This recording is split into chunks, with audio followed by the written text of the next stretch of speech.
What's up, guys? Mike Fry, President and CEO of Deepwater Subsea. I'm here with Dallas Bozeman, our new performance manager. We're going to talk a little bit about our new leadership course that we have coming out. Now, a lot of people will ask, why a leadership class? And, we already have our subsea management class where we talk about leadership and some of the different things, the business side of subsea. What I think is very important is what Dallas brings to the table is years of experience in a leadership role, both in the military and in oil and gas. And what we found is people are coming to us saying, hey, look, your daily grinds, a lot of these things, the leadership moments, the things that you're putting out would be great for a true advanced supervisors class. So what Dallas and I are going to do is we're just going to talk briefly about some of the things that we've seen, some of the challenges that leaders today in the industry face, and why coming to our advanced leadership class is going to be something that's going to help accelerate your career and take you to another level. So just kind of getting into it, when we talk about leadership and advanced leadership skills, something that you bring up that I think is really interesting is this story of where you're really at in your kind of your career and how you can't. We're a big believer that you can't train a leader. You have to develop a leader. You either want to be a leader or you don't. You can't come take a class and walk out with a certificate and go, oh, I'm a leader. So why is that? From what you've seen, why is it important that we develop leaders and not try to train leaders? Yeah, by training leaders, what we're doing is we're offering up management tools and nothing else. We're saying, hey, I'm going to solve for X. This is going to be a math equation. I'm going to give you this, and it's going to make you that. And that's not the way it works. Leadership is not a product; it's a presence. It's your attitude. It's how you carry yourself. It's how you engage in relationships. It's how you communicate with people, and that's a very individual process. It's very personal. So it's as unique a leadership trait as anything else. So if I'm going to teach you how to be a better leader, it has nothing to do with me. It has everything to do with you. So how you communicate, how you build relationships, and where you are in your story, what chapter I'm walking in on has a lot to do with that.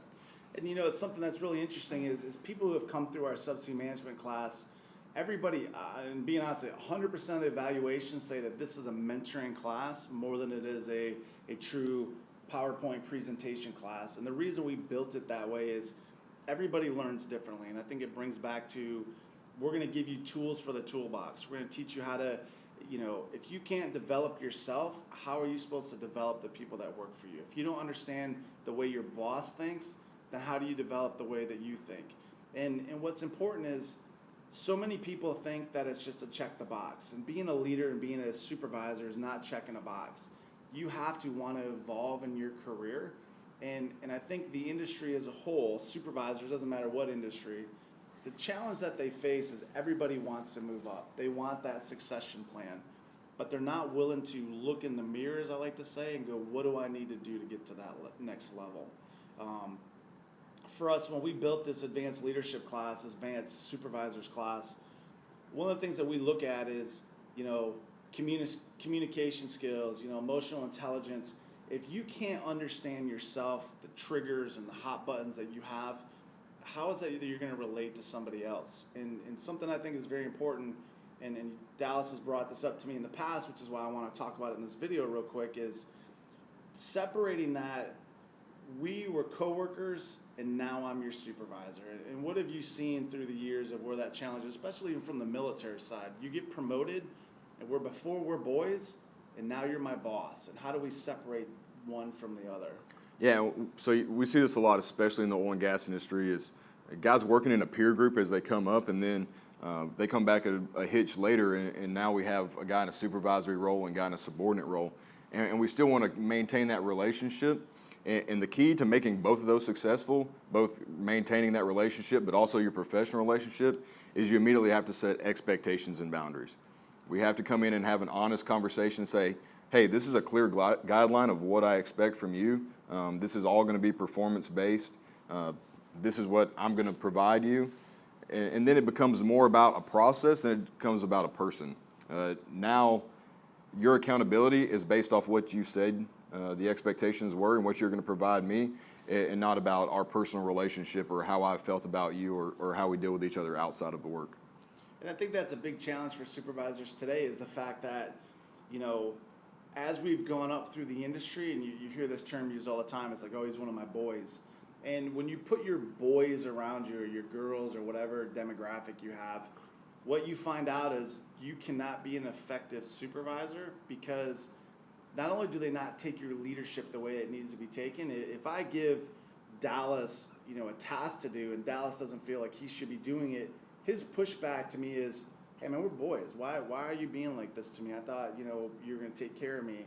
And the problem is that removes not only the credibility for me as a supervisor, but it removes my effectiveness from being able to do my job to a level that needs to be done. And a lot of times you see that in the industry, and that's why this is one of the topics that we talk a lot about is, how do you separate friendship from professionalism? I had a supervisor one time on a rig. We were on the rig for 28 days together, and he rode my ass constantly. We hit the beach, and he's like, hey man, can I buy you a beer?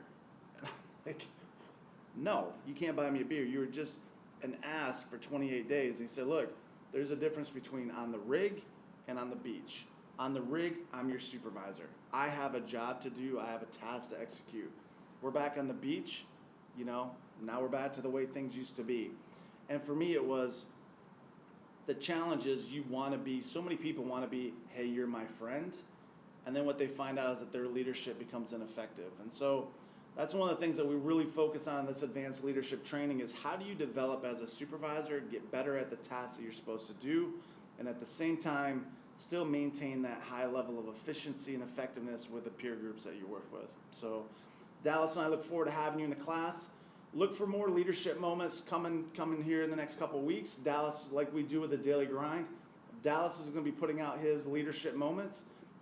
Very, very effective, short little tips, things to think about to help you become a better leader in the oil and gas industry. So we look forward to working with you guys, and make sure to come check our class out, and we're excited to help support you.